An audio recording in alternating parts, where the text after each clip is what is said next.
Right, here we go then.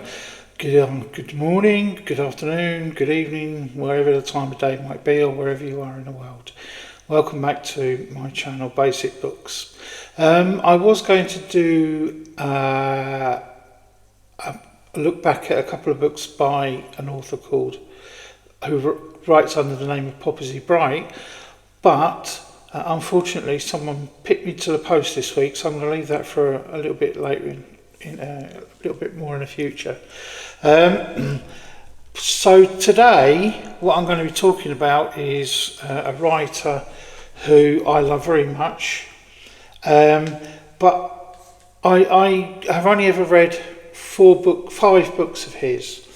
His name is Alan Garner. For those of you who don't know, Alan Garner is an English writer, sometimes known as a children's author, though I think his books aren't really designed just for children. I think that his books are accessible to everybody, and he kind of turned me on to what's British folklore.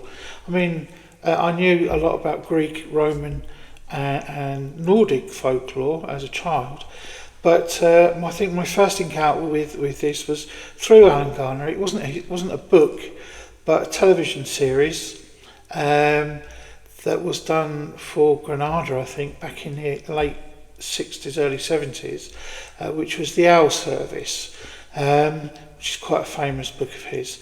Alan Garner is from Cheshire. He was born in Congleton, and he has lived most of his life up on Alderley Edge, which is pretty much the only bit of high ground in Cheshire, and he grew up listening to the stories around the Edge, one of which is the legend of the king who sleeps under the mountain with his knights, ready to come riding out when Britain is in need of a hero.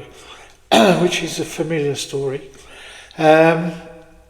His first book is not the first book of his I read. I first read Redshift, which was 3 stories set over 3 different time periods, which are kind of love stories. But I remember reading this at school. Then I read The Owl Service after I'd seen it on TV, and then I read this one. I hate this cover, but it's the only one I've got.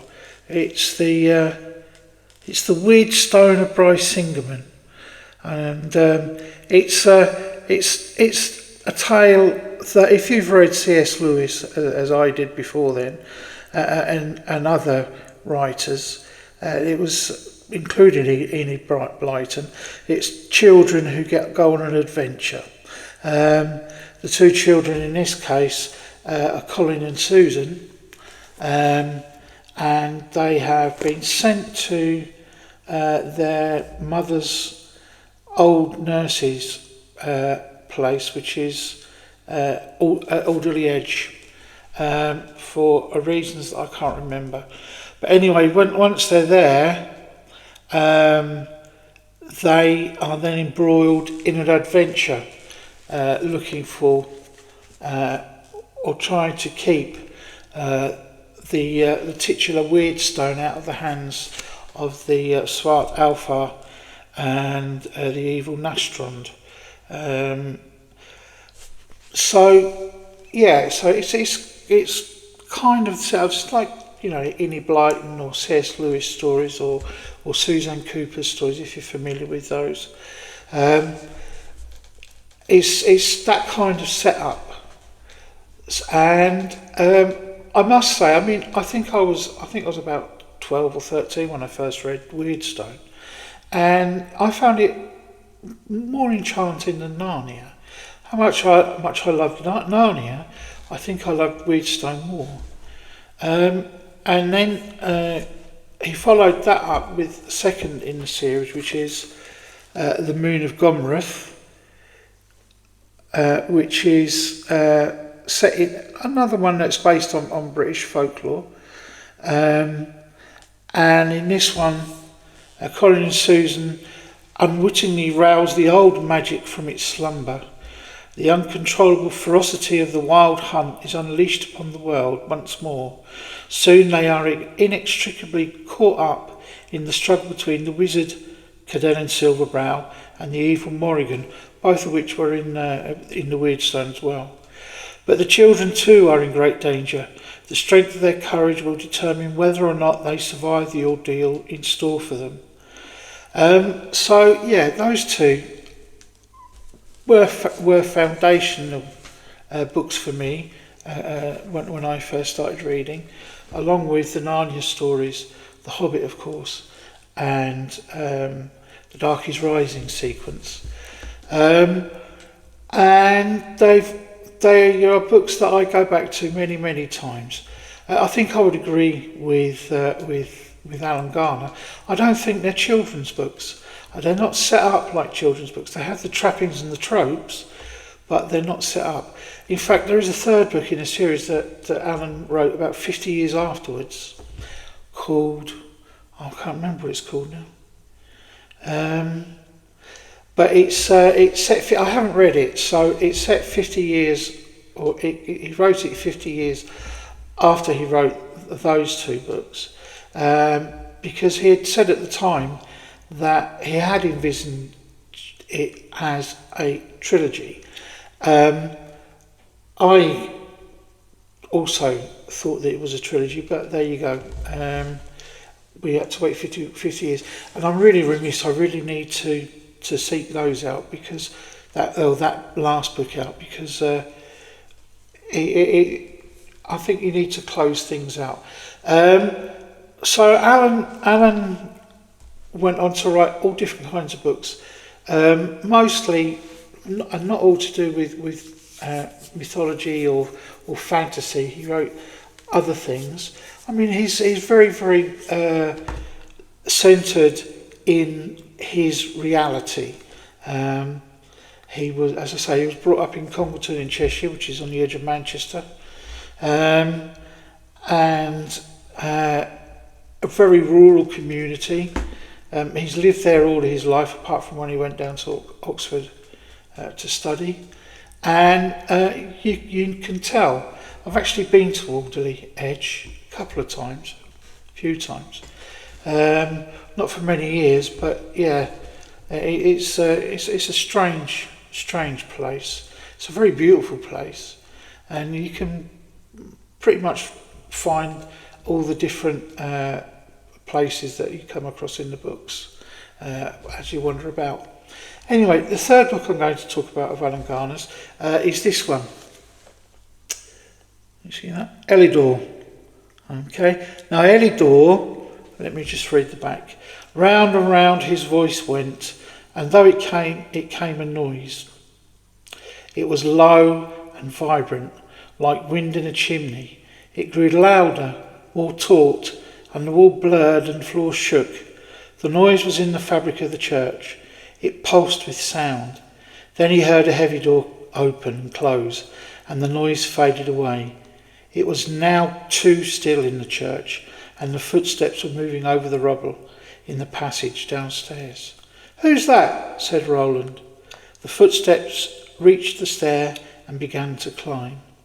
And from that chilling moment, Roland was precipitated into the twilight world of Elidor, where the powers of evil have all but extinguished the last remaining glimmer of light and hope. Okay, once again, it's a bunch of kids, there's 4 children who are transported to Elidor, where they are given a task to find 4 treasures to save Elidor from the evil that is coming to destroy it. So it's a portal fantasy, because they go through a church and they end up in Elidor. So the church is the portal. It's set in Manchester, where the church is. All the houses have been cleared. I mean, this is typical 70s. I mean, anybody who's scarred for life, grew up during the early 70s especially, can remember clearances and slum clearances and taking down, clearing out old houses and building new houses and blocks of flats and all kinds of things. I mean, Manchester went through a very, very large urban regrowth. So I remember scamping about building sites and scamping about old buildings that have been closed down when we shouldn't have been, but there you go, and new builds that were coming up. So I can still relate to that simply because we live for that. Me and my friends, me and my gang, would go through similar things. Unfortunately, never spirited off to a fantasy land somewhere else. But there you go. You can't have everything in life, can you? I always remember Elidor as being bleak. I reread it recently, and it is actually quite bleak. But it's very beautifully written. It's very melancholy. Say melancholy rather than bleak. I love it. I love these three books of mine. I think, along with the Owl Service, which I've got to search out and buy, I think are really foundational books. But these three especially, if you ever get a chance to read them, you really should do. I mean, I give them 5 out of 5 stars every single time. And I always find something new when I go back to reading them. So, yeah, that is my thoughts on Alan Garner. I hope that you seek out his work and read it if you haven't done. As I say, they were marketed as children's books, but I don't think they are. I don't think they ever were. I think he wrote so that anybody could read them, but they are quite sophisticated. I must say that I read an interview with him some time ago, and he didn't like The Weird Stone by Singham, and he could see all the flaws. It was his first novel.